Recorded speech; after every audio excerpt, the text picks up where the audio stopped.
নমস্কার বন্ধুরা, কেমন আছেন সকলে? আশা করি সকলে ভালো আছেন। আজকে যে শেয়ারটার কথা আমি বলছি সেটা হচ্ছে ম্যান ইনফ্রা কনস্ট্রাকশন।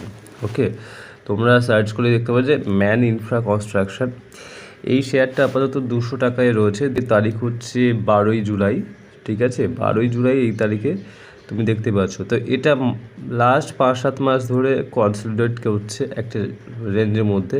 এগুলো ব্যাপার এমনই হয় যে 140 থেকে 200-250 এই যে রেঞ্জটা, এই রেঞ্জে এটা খানিকক্ষণ থাকে, খানিক দিন থাকে।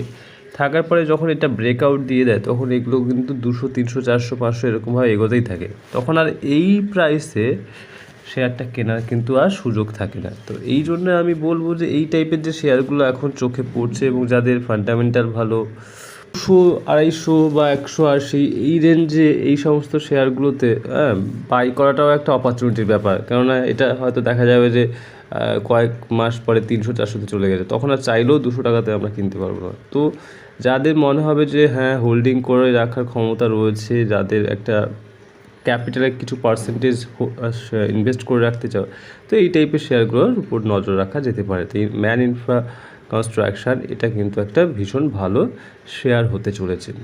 তো অবশ্যই ইনফরমেশানটা ভালো লাগলে চ্যানেলটাকে সাবস্ক্রাইব করে রাখো এবং পরবর্তীকালে যাতে তুমি মেলাতে পারো যে আমার কথাগুলো খাটছে কিনা বা আমি অ্যাকুরেট বলছি কিনা, তো সেই জন্য তোমরা চ্যানেলটাকে সাবস্ক্রাইব করে রাখতে পারো এবং ভিডিওটাকে লাইক করো, আর পারলে শেয়ার করতেই পারো।